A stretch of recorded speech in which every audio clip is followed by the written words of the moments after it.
No matter if points are gained or points are lost, there will be much to discuss.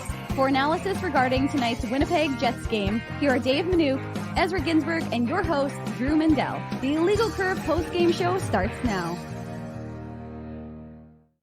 From 2-1 after 40 minutes to 6-2 after 60, the third period collapse by the Winnipeg Jets was thorough and disappointing for all those watching tonight's game, wherever you may be joining us from, as we are broadcasting live from Boston Pizza on Taylor Avenue. With that, we say good evening, Winnipeg, good evening, Manitoba, and for all those joining us live on our social media platforms and in person here at Boston Pizza, we say good evening, universe, and welcome to the Illegal Curve post-game show with Dave Minuk, with Ezra Ginsburg. I am your host, Drew Mindell, here to discuss what certainly was an entertaining contest between the Jets and the Avalanche. Certainly not the outcome that Winnipeg Jets fans were looking for tonight. Seemed like the victory was within grasp of the Winnipeg Jets, leading 2-1 after 40 minutes, but penalty troubles and special teams disappointments yet again this season come back to bite the Winnipeg Jets in the behind, and as a result, the Jets are now down 2-1 in this best-of-7 series between the Jets and the Avs. Good evening to Dave, good evening to Ezra, gentlemen. Really just a thorough collapse by the Winnipeg Jets in that third period, where once again the lack of a successful penalty kill up against a superb power play really does the Jets in. Yeah, and you know, boy, is it loud in here. Like a lot louder than the regular season games we did here at Boston Pizza Taylor, but great crowd. But yeah, you're absolutely right, Drew. It was looking pretty good through 40 minutes, and you know, after the Mason Appleton tripping penalty, and then obviously followed by the Gabriel Velarde double minor for high sticking. I mean, this game turned around quickly early in the third period, like you said, with I think the 6th or 5th ranked power play during the regular season, right? So look, the Jets did not generate really any offense. Part of that in the third period, part of that was because of all of the penalties. I mean, they were on the penalty kill for half of the period, right, boys? But I think, Drew, when you say, you know, that this game fell apart in the third period, it really did. And, you know, Dave made the comment, you know, Tyler Toffoli has a breakaway, and kind of similar, boys, to game 2, when Kyle Connor hits the post, then Gabe Velarde has the rebound, Georgiev makes the save, and then the Avalanche come back, and who was it, Arturi Lehkonen tied the game up, right? So, I mean, I think there's a lot to like about the early part of this game, and I you know, look, the reffing will, I'm sure we're going to get into it, Dave, but, I mean, you still can't take some of those penalties, right? Like, there was a trip right before Gabe Velarde's double minor for high sticking. There was clearly a trip that wasn't called. And then I still don't know how you review something that wasn't originally called. But, I mean, a really disappointing result for the Jets, because it was looking like the first period, I thought it was pretty even, right?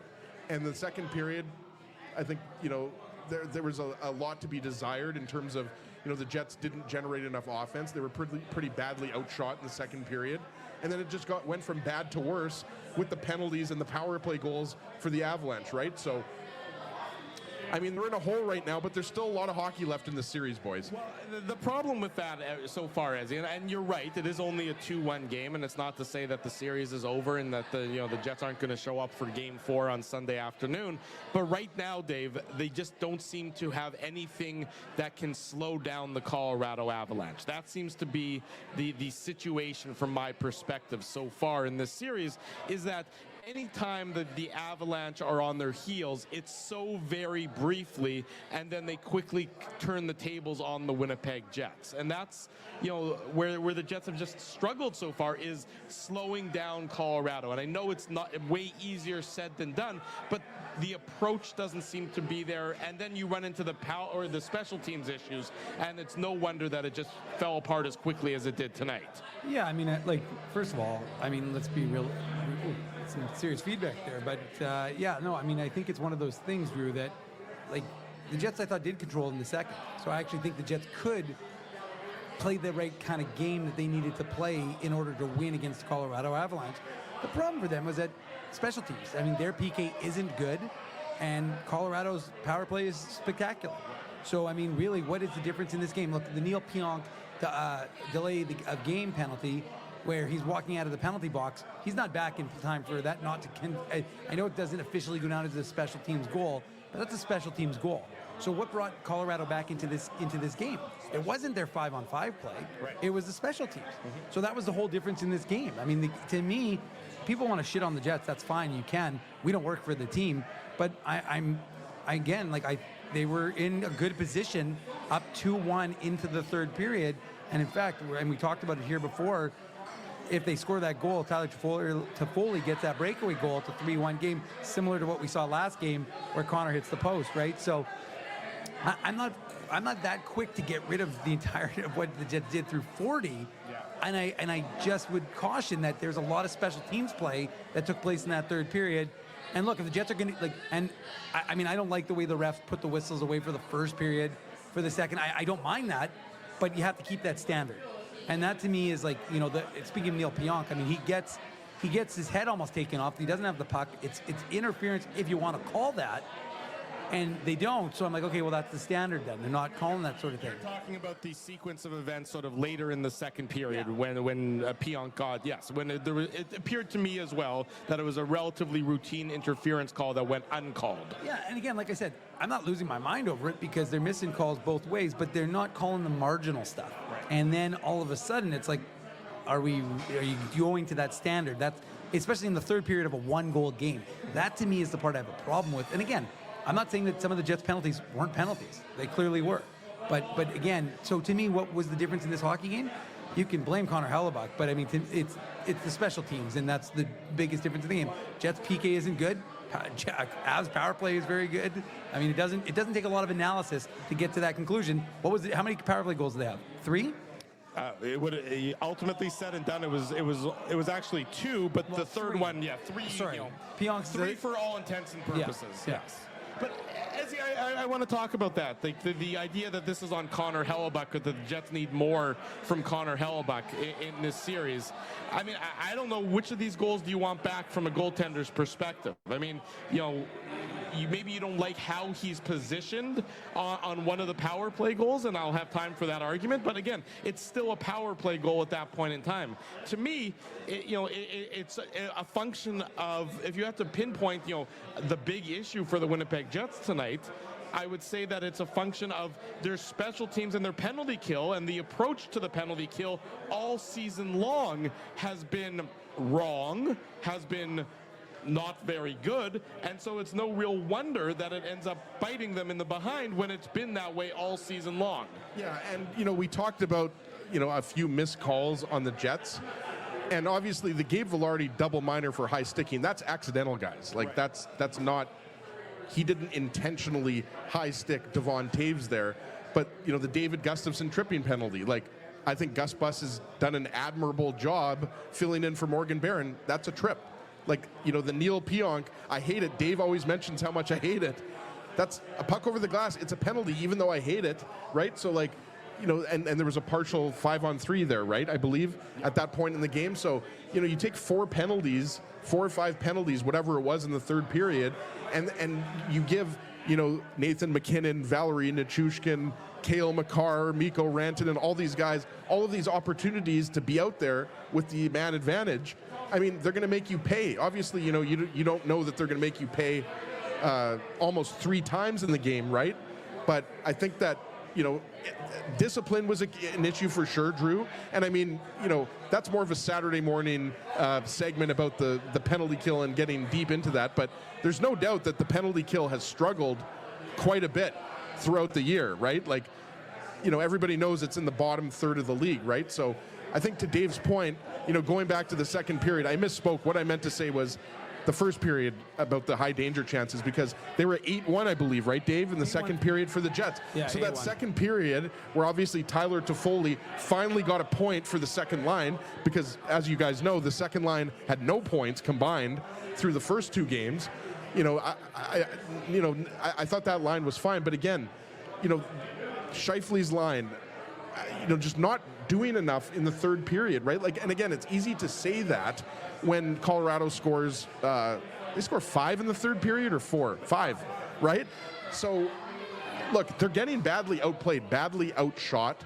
And even though you like the first couple periods of the game, hockey's not a 2-period game. So you have to stay out of the box. I mean, you're obviously probably going to get at least 1 or 2 penalties over the course of a game, boys. But they let this one slip away. And the series is not over. The Jets have already won, guys, 2 games in Colorado this year. So they can absolutely come back in this series. But right now, I mean, Colorado's in the driver's seat. Colorado certainly is in the driver's seat. This is the Illegal Curve post-game show. Drew Mandel, Dave Minuk, Ezra Ginsburg with you on this Friday night. We're live at Boston Pizza on Taylor Avenue. As you can see in the background, tons of people here still hanging around, listening to the post-game show, finishing some beverages. It was a great atmosphere here for the Illegal Curve watch party of Game 3, the result not being what everyone was hoping for, of course. But, you know, this game, the third period, to your point, Dave, the second period was probably the best Jets period in terms of structure of the series so far. And that's why they get rewarded. They get the 2 goals in the second period. They were down 1-0 after 20. They come back, they get the 2 goals in the second period. You have a 2-1 lead. Your structure is good. You look like you are, your game resembles what you want it to look like. Then the penalty trouble, and the third period is just always played on the special teams. There's no real 5-on-5 hockey to be played to speak of in the course of that third period. So it's a wonder. I mean, and you give a team like Colorado with all their firepower chance after chance after chance after chance, eventually it's going to bite you, and that's exactly what it did to the Winnipeg Jets. They didn't get a chance to piggyback that second period, that quality second period, with a similar quality third because of the penalties and the poor special teams. Yeah, and again, we're not suggesting here, we're not looking at this through Jets colored glasses, that the Jets, some of the penalties weren't penalties. We're not saying that at all. And the only one that's questionable, the only penalty that was questionable was the first one, the Appleton one, because that one is probably not a penalty based on the standard that the officials had interpreted in the second period. And then again, from the Jets' perspective, the Velarde call, the double minor, the Jets would say, and Rick Bowness was fired up about it, would say, that's right, that Kyle Connor was tripped before that happened, and as a result, if they call the trip, which was fairly blatant, Velarde doesn't take the double minor for the high stick. So that's the quibble with the officiating. The old Bud Forest standard. But I guess what it comes down to, Drew, and I don't disagree with it, but I just think that, again, like I said, this isn't one of those situations where, the Jets put themselves into the position, and like I said, you just cannot, even if you want to say you're against the refs, and the refs are giving it to the Avs unfairly, if that's your belief system, then, again, you just can't allow yourself to be put into that position. And guys did, and as a result, you took, I don't know how someone can say the Jets didn't outplay the Avs in the second period when they had, again, it doesn't matter about possession. It's about, in this instance, it's about where were the Avs taking their shots from. The Jets had an 8-1 high danger chance advantage in the second period. So that, I would suggest, that's a pretty good standard for Winnipeg over Colorado. So if Colorado outshot them, that's great. But again, it's those are the shots you're prepared to give up. Right. And the one thing we haven't even talked about is that blood that we're seeing on the ice, that apparently belongs to Brendan Dillon. We don't know exactly. Brandon Duhaime's back of his jersey, Dave. Yeah, but you can see it right here for you guys. It's up on my screen here. For the record, for those listening on the podcast, it's his first screen, not his second screen. I don't have a second screen with me. Drew, what do you have, like a blood cam? Like, how are you getting that type of footage here? Somebody put it up on Twitter. Thank you to, looks like at Prairie Parsons 1 put it up on Twitter. But you can see Prairie that. Parsons, I know him. Oh, okay. It looks like it's a woman, but that's okay. Her. Yeah, there you go. But you can see that Brendan Dillon's hand got cut, in the course of the end of games. He was punching somebody, I think. No, I think he got cut by a skate, is what it was. It looks like it's a skate blade got him, and his hand is, it looks fairly mangled. So, who knows about his status? We're not going to speculate at this point in time, but, it certainly looks like he's going in for some stitches, I would imagine, at the very least. The good news is the Jets have 2 defensemen that are ready to come into the lineup, but they're not Brendan Dillon. Well, but look, the defense for the Jets hasn't been good enough in this series either. It's evident. I liked Nate Schmidt being back in with Dylan Sandberg for tonight's game, but Neil Pionk continues to be Neil Pionk. I mean, he is what he is at this point, of his career. To expect anything more from him is to be foolish. And you're fooling yourself if you all of a sudden think that he's going to elevate his game to the level of a second pairing right side defenseman, which is where the Jets have him playing. He's clearly not that. And I mean, again, we have the Saturday morning show coming up in what? 9 hours. Yeah, I was going to say 8 hours, but I guess it's 9 hours. We have an extra hour of sleep, boys, but I mean, especially if Brendan Dillon isn't ready to go. I mean, Dylan Sandberg, you'd think, goes up to the second pair. Logan Stanley comes in. But again, the issue of speed, we talked about it a little bit.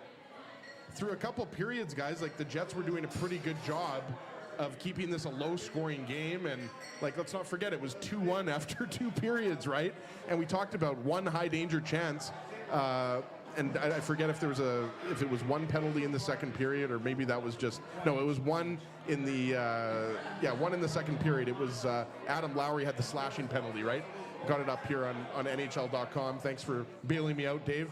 But I think that when you have a situation in which you take some penalties, Colorado scores a power play goal, and then it just quickly fell apart. So it's still an issue with the speed, but I think, the Jets were doing a much better job. You saw both Morrissey and DeMello when they were out there against the McKinnon line. You could see that they were trying to gap up and, make sure that they were taking away their speed in the neutral zone as much as they could, right? But it's a tall task right now, guys. Well, that's the question. They have home ice, and you've got to win 3 of the last 4. Well, and that's the question: is can the Jets sort of flush the result of tonight and find a way to get the split in Colorado? Because if you get the split, you regain home ice advantage. You still have the 2. If it goes 7, you would have 2 of the 3 on home ice in Winnipeg. But through the first 3 games of the series, I mean, Game 1 was such a wild and wacky game that it's hard to believe that game's ever going to be replicated again. But now, can the Jets actually? Can the Jets on Sunday, Sunday afternoon when they meet again, find a way to not let this snowball even further, Dave? That they find a way to prevent this from being a Vegas in 5 situation like it was last year. Look, there's no question about it. I mean, this series isn't over. You have to win 4 games last I checked. You don't lose after game 3. So, I mean, this is what I know that fans are upset, and you have every right to be upset because the team wasn't disciplined. And I want to make it clear, I'm not suggesting the Jets' penalties were not penalties. I'm saying that the standard that the refs employed disappeared. So that to me is the problem I have. Not that you called penalties that were blatant. I'm not arguing that they were penalties. But again, it's only game 3.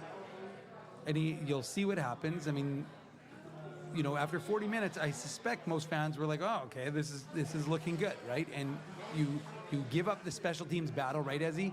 And it changes the composition of this game. So I understand the frustration from the fan base, and I get the fact that folks are passionate and that this is, you've cared for, what is this now, 85 games of the season. So there's a reason that you're invested in this team and invested in watching our show, which we appreciate. Smash that like button. But for Timmy, not for us, for Timmy. But the fact of the matter is that this team needs to regroup. They need to figure some things out. That maybe, and again, we don't know the status. I think I saw one of the comments in the chat saying that. Here's what Josh Morrissey had to say about Brendan Dillon's injury. This is according to Mike McIntyre, who's on site in Denver covering the game for the Winnipeg Free Press. He called it, quote, a scary situation. That's what Josh Morrissey had to say. This is Mike's commentary. Says that Josh Morrissey was clearly shaken up as he came out to speak with the media. He was shaken up about the Dillon injury. Quote, we're all really concerned for him and hoping he's okay. So, that certainly doesn't sound positive. We obviously aren't going to speculate as to how severe the injury is to Brendan Dillon, and certainly you hope that it's, you hope that it's only a situation where he requires stitches or something along those lines. But it certainly sounds that it's a legitimate injury suffered by the Jets defenseman. Sort of one of those guys who's he's still being examined according to Rick Bowness in his post-game media availability. So, you know, for a heart and soul guy on the Jets blue line, who's really sort of the grizzled veteran who brings that physical element, it's going to be hard to replace him, given that the Jets really, you know, where they're the thinnest at in terms of guys who can easily step in and play that role would be on the back end, Ezzy. Yeah, sure. I mean, we talked about this earlier, though. I mean, Sandberg fills in for Dylan, I would say, quite nicely, Dave. I don't think there's actually that big of a drop-off. But then the drop-off comes on your third pair, because now you're putting in Logan Stanley for Dylan Sandberg, and I imagine that Nate Schmidt would stay on the right side, so you're going to have Stanley and Schmidt. You always do have the option of putting Colin Miller in the lineup, right? But yeah, I mean, did he play all 82 games, or he played 81 games for the Jets this year, right? So, I mean, he's been a staple of the top six for going on, 3 or 4 years now. So hopefully he's ready to go for game 4. But look, the Jets need more offense, guys. Like 4 or 5 shots in the third period, even if you have 10 minutes in penalties, is not going to cut it. So, yes, the second period was good. Love the Morrissey goal. Love the Tyler Toffoli goal. Love the fact that Toffoli had the breakaway and almost made it 3-1. But, I mean, the Colorado offense is... Colorado's averaging 5 goals a game in this series.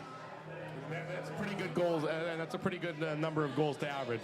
Or it's more than that. It's like 5.5 goals a game. Well, it's 7, 6, and 5, right? Yeah. If I'm not mistaken. So yeah, that would be 6 based on my quick math there. Yeah. Well, I took out the empty netter. Oh, okay. That's what There's you're been doing. 2 actually. Okay. Thank you. I didn't realize you were doing your funny math when you're doing averages, but I appreciate it Maritime nonetheless. math. Shout out to Rick Ralph. That's There you what go. we're doing. The Avs did open the scoring in tonight's game. It came at the 11:18 mark of the first period. Zach Parise getting his second of the season, assisted Josh Manson and Casey Middlestat. And in this instance, again, it was similar to what we had seen in games 1 and 2, in that it's a very easy zone entry for the Avs here, Dave. It's too easy. Scheifele and Dillon, I think there's some miscommunication there. They both take one guy, and it's not neither of those, but they still are soft on the zone entry. So if you both want to take one guy, that's fine, but you got to step up and do it at the blue line before he's already in the zone. They step up and try and take the one guy, but he's already 3 feet inside the blue line, which doesn't really help very much. The puck moves around. Manson with the shot, and then Zach Parise, like I said, gobbles up the rebound. Good first save by Connor Hellebuyck. Can't blame him on the second one, I don't think. Yeah, no, I mean, we were watching that and we're thinking to ourselves, why are they just standing around puck watching? This doesn't make any sense, especially, at home plate. It just was not good attention to detail, to steal a Drewism. So, look, it's not a way you want it to start, and it was an interesting start to this hockey game, right? Because for the most part, it was kind of free-flowing. Both teams were getting chances. It wasn't as if one team had dominated for a significant stretch. Colorado probably had the better overall, but it still felt like the Jets were getting their chances. They had a few opportunities, but yeah, I mean, it's unfortunate just past the midpoint of that first period that, I mean, Zach Parise, as you'd know this better than anyone, he's looking like when he had 45 goals. He was looking like JP Parise. Yeah, he was looking like Zach Parise from like 2006-7 when he had 45 goals, if I recall correctly. And I only recalled it because I looked it up, just for the record, not because I would know that. That'd be an Ezzy stat to reference. But, I mean, look, Zach Parise has 2 goals. That's pretty significant for a guy who was supposed to be retired. And he's taking advantage of his opportunities. He's a smart player. Doesn't have this, what he was able to do in terms of his legs. But that doesn't, your brain still works, right? And he knows where to go. He puts himself into a good position, and the Avs have a 1-0 lead. I want to say, sorry, Drew, I just wanted to say one thing, right? Because we kind of all agree, right, that the first period was fairly even, right? Like, I don't think, I forget what the shots were, but I think they were fairly close. But just the scoring chances. 12-9 in the first period. It was. There you go. A relatively even first period. No I would agree with that. No penalties. It was all at even strength. Yeah. And obviously the Jets are down 1 after the first period, but I think you would say that it was a pretty good road period. Just by the way they played, right, guys? Yeah. I made some notes here. There was a good early shift in the first couple of minutes by the Lowry line. Lowry drove the net. It was a bit of a wraparound. And then Josh Morrissey jumped up into the play. I had written down he had a good backhanded scoring chance, right? So they had 2 or 3 really good scoring chances. But then on the Parise goal, we talked about it here, guys. I mean, it was just too much kind of standing around. The original shot, Hellebuyck makes the save, and then I believe it was Dylan and Pionk that were out there, right? I forget if it was Dylan, I think, lost his man. It was the Scheifele line that was out there again. So again, they're just watching. They're puck watching. Exactly, but that to me is like the margin of error right now for this Jets team because Colorado is playing better. Yeah. Like I'm not saying the Jets can't come back and win the series, but the Avalanche have elevated their game to where it needs to be in the playoffs. And the Jets, I don't think, have done that in any of the 3 games, guys. Like, let's not forget how many of those goals in the first game came in a small amount of time, right? So, like, we talked about the first 10 minutes and the last 10 minutes were shaky for the Jets. The middle 40 were good, right? Yeah. But, like, that's all it takes, right? And I agree with Dave. Nobody really thought Zach Parise would have 2 goals in the first 3 games. He's not playing on the top line now, obviously, Nichushkin is. But, I mean, with Drouin out, Drew made the point. Not Jonathan Drouin, Jonathan Drew Mandel made the point that, you know, that's an opportunity for a guy like Parise. And even though he's 39 years old, he's obviously kept himself in good enough shape to still play in the show, right? So I just feel like that the Jets defense, team defense, is more shaky than Hellebuck's goaltending. And I realize, I agree with you, Drew. I think it was the Nichushkin goal where Hellebuck was sliding and he was out of position. Yeah, but he's just, right? I mean, he's a little out of position, but he's showing the desperation. It's not that he's out of position and you know, the puck is to the outside and it's not like he's, you know, I don't think that he's out of position because of poor structure. I think he's out of position because he's desperately trying to get back and stop the inevitable goal that he could see happening. Yes. That's the difference between the two. Look, the numbers for Connor Hellebuyck look awful. I don't dispute that. But anybody who watched this game, you know, I just don't know what they expect from Connor Hellebuyck at this point. I mean, if you want to, you know, rank your concerns for the Winnipeg Jets, the special teams, the penalty kill, is the top concern. And I know that the adage that is that the best penalty killer is the goaltender, and your goalie has to be your best penalty killer. But the Jets are getting broken down so easily on the penalty kill that the goalie would have to be superhuman to do anything along those lines. Now the problem is that as we sit here to Dave's point in game 85, the penalty kill has been an issue the entire season, and the Jets have not either changed it or been able to do what's necessary to fix it. Whether it's a strategic approach, whether it's coaching, whether it's personnel, whatever it might be, you know, it's too late at this point, unfortunately, to choose it. But when you're going to do the post-mortem of this Winnipeg Jets season, whether that happens on Tuesday after Game 5, or if the series goes longer, or even if the Jets win this series and move forward to a different, different round, or wherever the playoffs end, ultimately, you're going to have to go back and say the penalty kill that we employed this year in its entirety was not good enough. And it's going to, I think, unfortunately, probably cost them, this series. I do believe that it's going to ultimately be one of the differentiating factors between who wins and loses this series between the Jets and the Avs. And I think you're right. And I think the power play was also an issue for the most of the year. And what was the big difference, guys? Gabriel Velarde, right? Like, when Gabe Velarde was out of the lineup, it's like the Jets' power play didn't function like it should. And your power play shouldn't struggle that much when one player is out of the lineup, right, Dave? So I think that the penalty kill, the amount of penalties that the Jets are taking, that's an issue. But I also go back to the fact that, you know, you're not creating enough offense throughout the course of a game. You might be doing it in one period, or you might be doing it for half of a period. But, like, guys, it's not like Scheifele, Connor, and Velarde, or Monahan, Toffoli, and Ehlers have dominated any of the 3 games, right? Like the middle stat line was a line where you would say the Jets have the advantage. Yeah. The Jets brought in Sean Monahan and Tyler Toffoli before the trade deadline to beef up that second line, and it ultimately pushed Cole Perfetti out of the top 12 because Perfetti at that time was on the 4th line.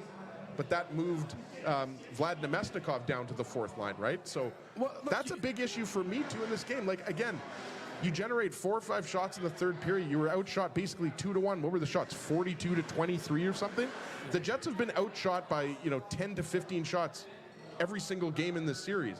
So all I'm saying is, like, it's not just the special teams. It's not just the goaltending. the Jets are getting outplayed in every single area.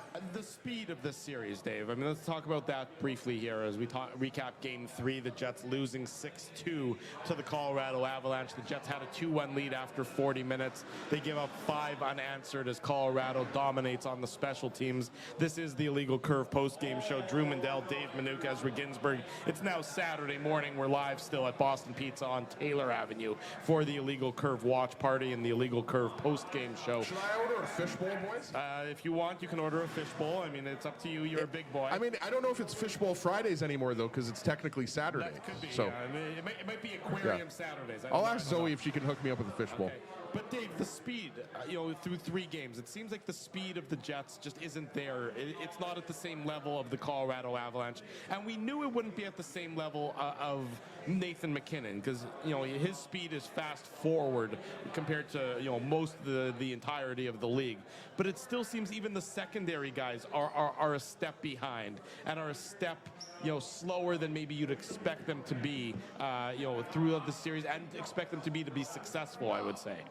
Look, there was a lot of time in that first period, Drew, where we were watching this game and we're thinking to ourselves, what are the Jets doing? Every time they got the puck, I'm thinking that one sequence where they tried to get it out of their zone 3-4 times. They kept putting it into the neutral zone and just putting it into spots that didn't facilitate their players to A, shift, and B, put them in a position to at least, push into the Colorado zone. So again, it's the defense not making good passes up to the forwards. It's the forwards making bad decisions.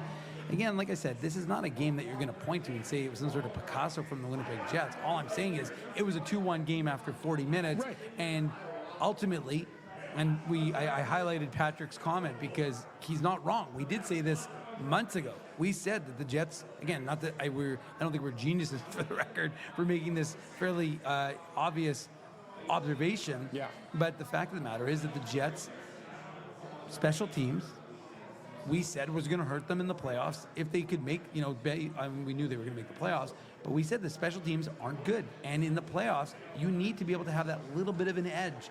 Colorado has an edge. Colorado's, think about it. How did Colorado win this game? They won because they're special teams. Yeah. At the end of the day, you can say whatever you want, but this game, I know that obviously, like I said, it was only 2 goals officially that were special teams. Yeah. But what really broke this game open were the special teams, right? I mean, let's be realistic. So, I mean, that to me is what changed the nature of a relatively close hockey game to a different one that completely flipped its script. And again, you can blame the Jets for being undisciplined. I wouldn't blame you for feeling that way. But ultimately, like I said, that to me was the difference. And there were a number of other things that we're going to outline throughout the course of the game as we break down the goals. But to me, that is the most glaring. The only I agree with you, Dave, that today it was the special teams. The only problem I have with the first 3 games is the Jets haven't won the even strength game in the first 2 games. So that's the issue here that I'm talking about. The Jets are not... They're getting outplayed in all facets of the game. Exactly. I'm not just talking about tonight. Dave is 100% right. Tonight, the penalty kill did the Jets in. Taking all those penalties in the third period and allowing the Avs to score 2 goals, but then a third goal that was shortly after the penalty expired. I forget if that was the Neil Pionk penalty. Doesn't matter. But the Jets are not winning any, there's not one area you can point to in the first 3 games that you would say that the Jets are doing better than the Avalanche, even in the first game. Right? We talked about that first game, Georgiev's save percentage was .685 or whatever it was, even though I don't necessarily know all 7 goals were his fault. The Jets played really well, Adam Lowry in particular. But, that definitely causes for concern. And I'm with Dave. I'm going to be the glass half full guy. I think I am generally in life, and I'm going to be that guy with the Jets. The Jets still have enough games left in this series. Obviously, if the Jets go down 3-1, I think that'll probably do it. I don't know if the Jets can win 3 in a row, right? But right now, I think, it's gut check time. I hate to use a cliche, but, I mean, this is the season. You traded a first-round pick to get Sean Monahan. You traded a second-round pick to get Tyler Toffoli. The slogan of this team is "We're all in."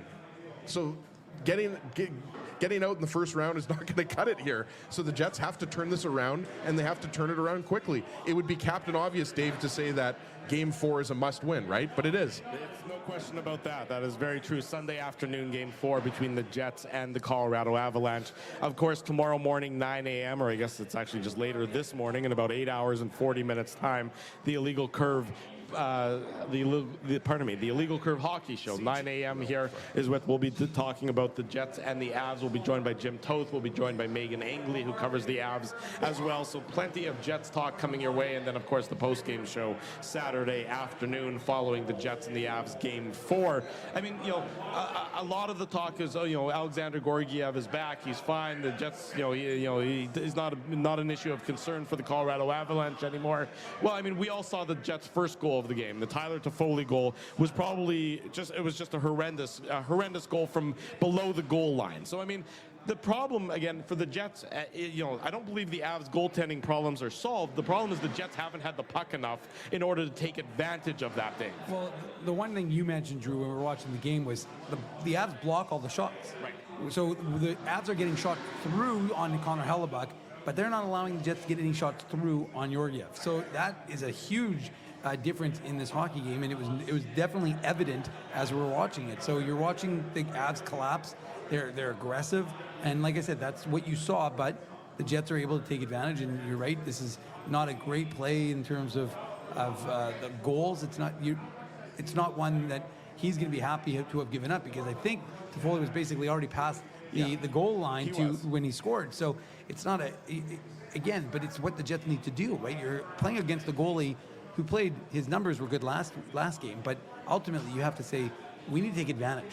We need to shoot pucks on this guy and get him in from anywhere, because he doesn't have, it's not like he was just had a bad game 1, rebounded well in game 2, and now you're back to a guy who's going to win a Vezina. For the last month, he has not been a good goaltender for the Colorado Avalanche, and we thought that had Jusuf Annan had been healthy, he backed up tonight, but had he been healthy, there was some thought that he would have been the goalie in game 2. So, no question about it. So, it's one of those situations from a Jets perspective that you needed to take more shots towards him. And again, as he mentioned it, the Jets, the shots weren't even close. Right. By the way, shout out to Tracy. She said it's going to be her anniversary on Sunday, I think. So, shout out to Tracy. Happy anniversary. Happy anniversary, Tracy. She didn't say specifically what anniversary it was, but ultimately we'll wish her happy anniversary regardless. But look, it's a tough situation, because the Jets finally get some luck. Yeah. You finally get what have we been hearing for 3 days now?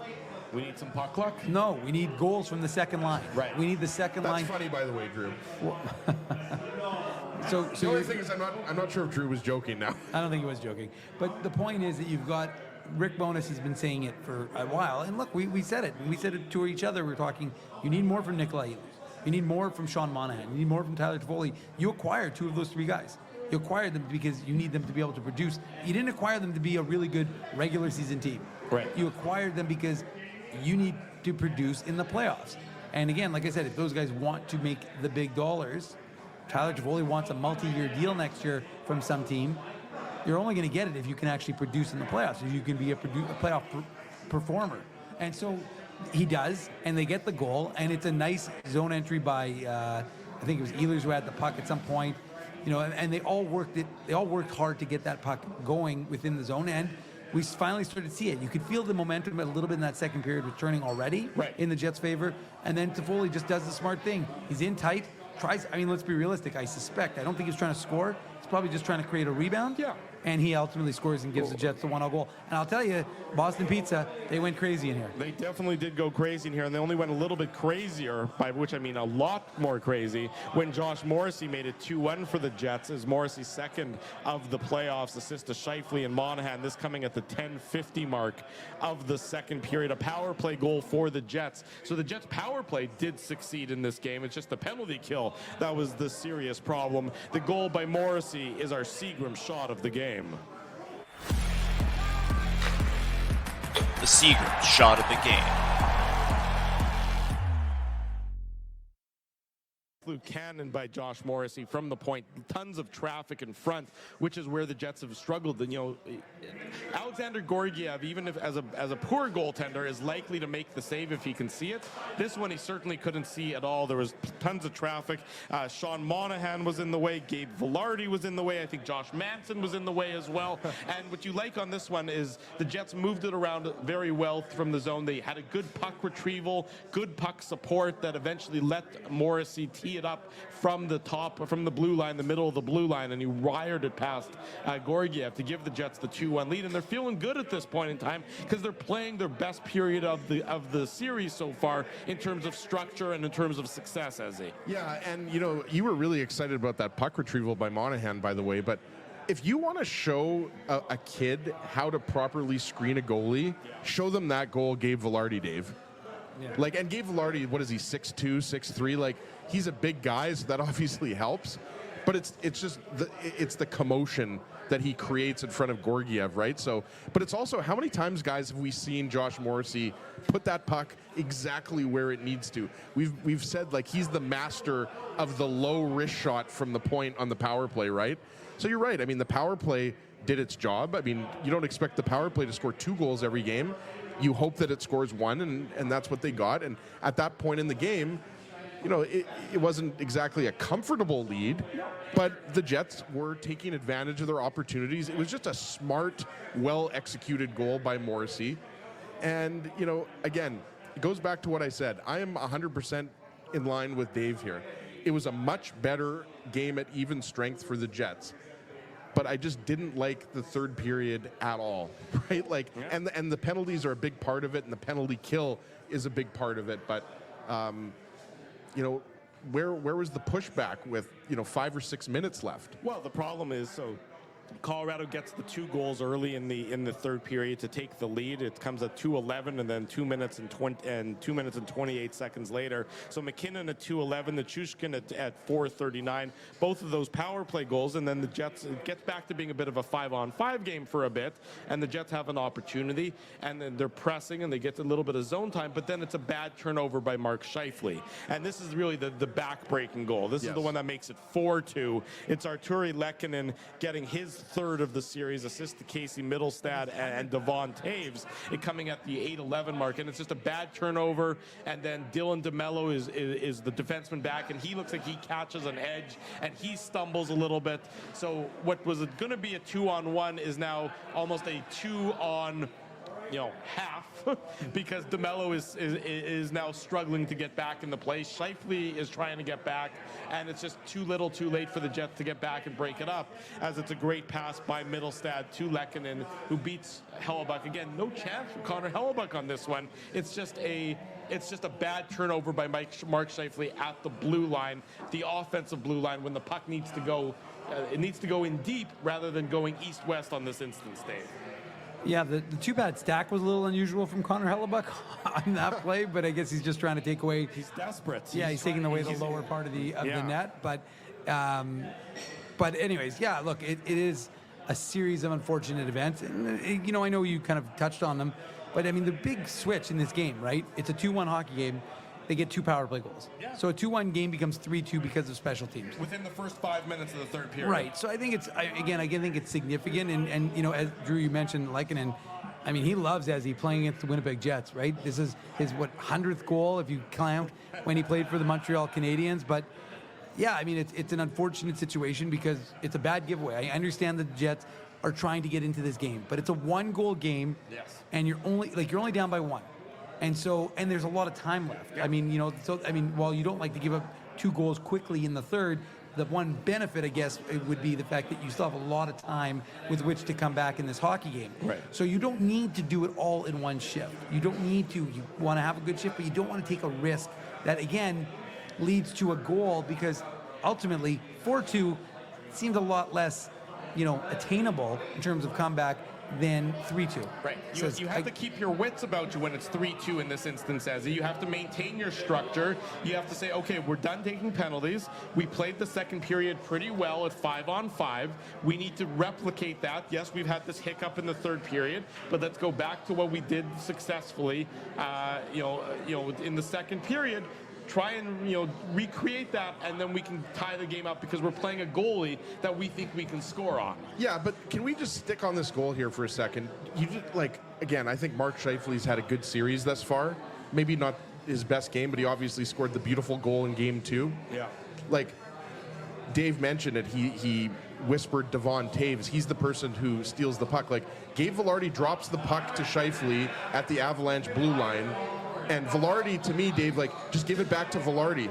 That extra kind of slowly, that's been kind of the story of the Jets really in this series so far, is just holding on to the puck, but in the wrong situations, you just can't make that turnover. And then the thing that bothers me the most is that Scheifele is actually with Lehkonen, and he kind of grabs him, and then you mentioned earlier, DeMello stumbles. But Scheifele goes to kind of grab Lehkonen, and then he falls over. Yeah. So then he's out of position. Right. And he can't make a play. It's bad to worse. On Middlestat. Sorry, I couldn't remember who had the puck.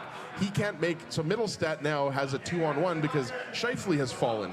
You just, at that point in the game, to your point, Dave, what you were saying, when the score is 3-2 and there's still lots of time left in the game, you just simply cannot do that at this point in the season. And again, it's easy for me and it's easy for us and people watching at home to look at the replays and pinpoint this, but that was just horrible defending. And again, these turnovers, guys, this is the thing. I would have no problem if the Avalanche were beating the Jets because they were just the better team. And the Jets were playing well, but the Avalanche were playing better. And I think you've seen that a little bit in this series, but then you see these implosions we saw in the third period. You see the fundamental, you see a Colorado Avalanche team whose best players are performing better than the Jets' best players and also are just better than the Jets' best players. I mean, that's the reality of it, is that the Jets don't have a Nathan McKinnon and a Cale Makar and a Mikko Rantanen. Those guys are just such exceptional hockey players that when you're going up against them and you're trying to stop them, it's extremely difficult to do so, and you can't you can't even have a half of step of an error because before you know it, it's in the back of your net. And that's what the Jets are discovering the hard way, especially when it comes to the power play. I mean, that's where, the Jets have to have the mindset on Sunday afternoon that we have to not take any penalties. That has to be the mindset because the special teams, the penalty kill, is basically just, have been so bad that it's a goal or 2 goals for the Avs, and then you're climbing uphill at that point in time at 5-on-5 and trying to match your own special teams performance. You just have to find a way that has to be your mindset, unfortunately, is that the Jets can't afford to take any penalties. They knew they had to be disciplined against Colorado to begin the series regardless, but now through 3 games, it's even more evident that needs to be the case as, the special teams, again, it's just power play goal after power play goal in that third period for Colorado. Technically only 2, in reality 3, because Pionk just stepped out of the box, on the Ross Colton goal, which came at the 12:35 mark, and then to boot, the Avs get the shorthanded empty netter. So it's a sort of insult to injury, if you want to consider that. A disastrous third period for the Winnipeg Jets. They give up 5 unanswered. They lose 6-2 tonight in Denver. They try and lick their wounds and get back into the series on Sunday afternoon, a 1:30 p.m. Central Time. Weird time, but a 1:30 p.m. Central Time puck drop, 12:30 Mountain Time. I don't know who that benefits. I don't know who that hurts, but it'll be interesting to see what that weird early afternoon start time does for Game 4, something we can talk about in more detail on tomorrow morning's Illegal Curve Hockey Show, or I guess this morning's Illegal Curve Hockey Show coming up in 8.5 hours' time. Yeah, and I think I'll just say 5 straight penalties, 1 double minor and then the other penalties. I mean, it was the difference in this hockey game. It changed the composition of this hockey game. It was a close game, and then special teams, like I said, suddenly became a factor when they hadn't been. So it's unfortunate because it's what we're talking about as opposed to what had been, an interesting contest between these 2 clubs. Yeah. We had KWB, Kenny's Water Bottles, comment up on the chat. And he's not wrong, right? You just said it, Drew, I'm going to reiterate it. If you're the Winnipeg Jets and you want to win this hockey game on Sunday and send it back to Winnipeg, tied 2-2, play at 5-on-5, which for the record, you're not dominating the Avs at 5-on-5. but you're much more likely to win a hockey game at 5-on-5 against Colorado than you are right now with the special teams. So that to me is, again, there's a lot of things that the Jets have to work on. I don't think, but also, I mean, let's also be realistic, Ezzy, because the one thing I think folks seem to forget, Colorado's a good hockey team. Like it's Colorado plays like this. The rest of the playoffs, they could win the Stanley Cup, and there's no, with the talent. Let's be realistic. Let's be realistic. Worry a little bit about McKinnon playing 25 or 26 minutes a game, though, for the entirety of the playoffs. But all I'm saying is just to me that it just seems like there's this lack of understanding that Colorado is a team that was competing with the Jets and Dallas for top spot in the Central, and they hit a rough spot, heading into the playoffs. But as we've talked about, it doesn't really matter how you're doing heading into the playoffs always in terms of playoff success. And look, you're looking at the Jets, who, as I outlined yesterday or 2 days ago, hadn't lost a game till April 23rd in all of April, and now they've lost 2 in a row. So, I mean, again, things can flip in a heartbeat. But if you're the Winnipeg Jets, you got to figure it out pretty quick. That they will need to do. We'll go to break. We'll come back. We'll preview tomorrow morning's Illegal Curve Hockey Show. Talk a little bit more about tonight's contest. Much more to come. Don't go anywhere. We're live on location at Boston Pizza on Taylor. The Illegal Curve Watch Party, the Illegal Curve post-game show rolls on what is now Saturday morning. You guys ever wish for a game changer in life? Like finding out your favorite snack has 0 calories? Or discovering the mute button on Ezzy? Picture this, a secret weapon for parking, where you can book a spot a whole month in advance. Tell me more, Drew. Pre-book your parking at really low rates, or maybe even for free if you use the code IllegalCurve. Free? What is this, sorcery? The Grid Park app. It's a real secret weapon that has affordable game day parking, and to sweeten the deal even more, I love sweets. our listeners can use the code IllegalCurve to park for free. Holy Zamboni. Tell me about it. Just download Grid Park, GRYD Park, and use the code IllegalCurve, all one word, to park for free. Whoa, Ezzy, everything okay? You look stressed. Of course I'm stressed. We're moving, the house is upside down, the kids failed miserably at packing the fine china, and my life is in chaos. Chaos! Yes, that does sound like a problem. What am I going to do? Ezzy, relax. Rolly's Transfer Moving and Storage is the answer. With 60 years of experience in moving Manitobans and a track record of exemplary customer service, one call to Rolly's and your stress is gone.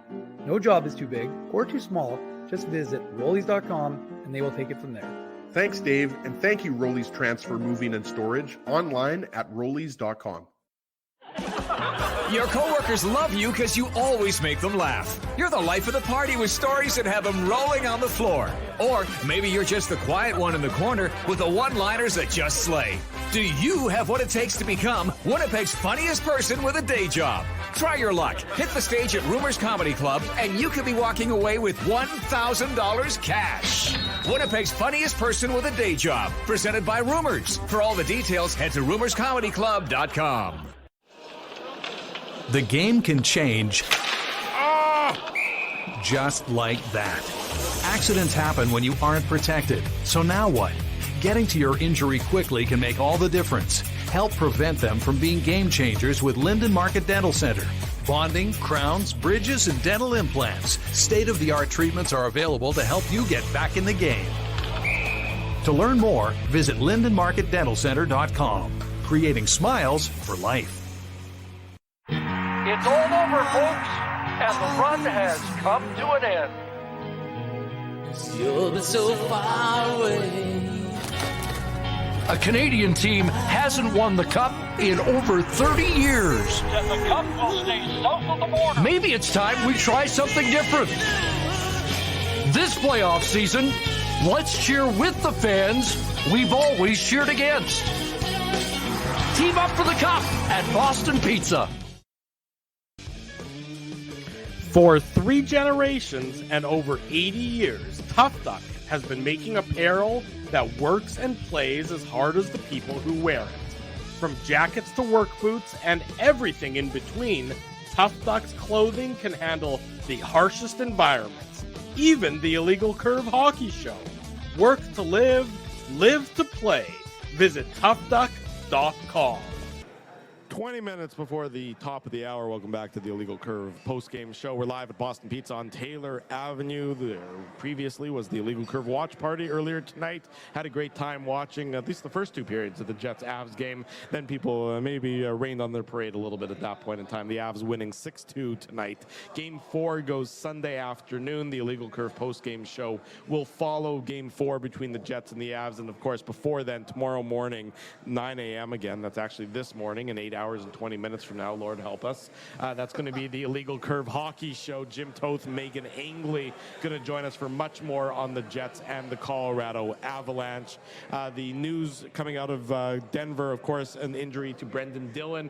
We don't yet know the status of him. Certainly looks like he suffered a cut to his hand of some variety. Don't know if he's going to be in the lineup, of course, on Sunday. Time will tell on that front. We wish him nothing but the best and hope that his injury is not as serious as it looked. We're going to wrap up tonight's post-game show with the Tough Duck hardest hitting comment. Mr. Ginsburg will give it the honors as soon as I play the bumper.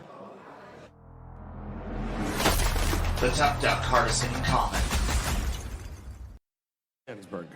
All right, lots of good comments tonight. Hold on, Drew. I got my comments started here, so we're going to put up this comment. I really like this comment from Choice STK. Let's say, right? Choice STK. I'm not sure. I would say Choices TK. Choices TK. Guess, we'll go with Choices TK.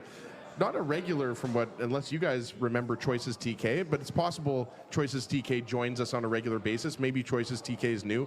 This team is flawed, and the flaws were always going to be exposed in a 7-game series when teams can really analyze and build a game plan to attack your faults. Bonus has to make the adjustments. I mean, I realized that tonight's game was really the penalties in the third period and the 2 power play goals that the Avalanche scored, but the Jets are going to have they only have one more game to really turn this series around, and they're going to have to get some of their scoring lines going, and they're going to have to figure out how to play better team defense in front of Hellebuck, especially if Brendan Dillon isn't available for Game 4, right, guys? Yeah. So Choices TK, send me an email, Ezra@illegalcurve.com, EZRA @illegal Winnipeg. I mean, it was raining today, but you can still wear a trucker hat in the rain, right, boys? You can use it as an umbrella, I suppose. It's an umbrella trucker hat, whatever it might be. Or just catch the rain in the hat. There you go. That's also a good option. Big thanks to our friends at Tough Duck for their continued support of the Illegal Curve post-game show. Another great time here at Boston Pizza. We want to thank the staff and thank all the management at Boston Pizza for inviting us down and having us here hosting the Illegal Curve watch party and doing the live on location Illegal Curve post-game show. Want to say also a big thank you to all the sponsors of the show, the Saturday show, the pre-game show, the post-game show, every other show we do for making their continued support of Illegal Curve hockey. That's our friends at Rumors Restaurant and Comedy Club, Grid Park. Use code Illegal Curve and you can park for free. Linden Market Dental Center, Zappia Group Realty, our friends at Tough Duck, and of course the folks here at Boston Pizza, Seagram's, Rolly's Transfer, and Farmery Beer. Support these fine businesses because of their continued support of Illegal Curve hockey. Thanks to everybody who joined us here tonight. Of course, big thanks to producer Tim for doing the great job and getting us on air and being the expert that he is. Otherwise, left to our own devices, we wouldn't be able to do anything whatsoever. We'll join you again this morning, 9 a.m. for the Illegal Curve hockey show. We'll get a couple hours of sleep and then come back with some new, refreshed thoughts on it, where this series between the Jets and the Avalanche goes from here. Avs win 6-2. They take a 2-1 series lead over the Winnipeg Jets. For Ezra Ginsburg, for Dave Manouk, I'm your host, Drew Mindell. Thanks, everyone, for joining us here at Boston Pizza until this morning, until 9 a.m. We wish you good night and good luck, and thanks for watching the Illegal Curve post-game show. Thanks for listening to this broadcast from Illegal Curve Hockey. For more great Illegal Curve content, subscribe to the Illegal Curve YouTube channel, follow @Illegal Curve on Twitter, Facebook, and Instagram, and visit your online home for hockey in Winnipeg, illegalcurve.com.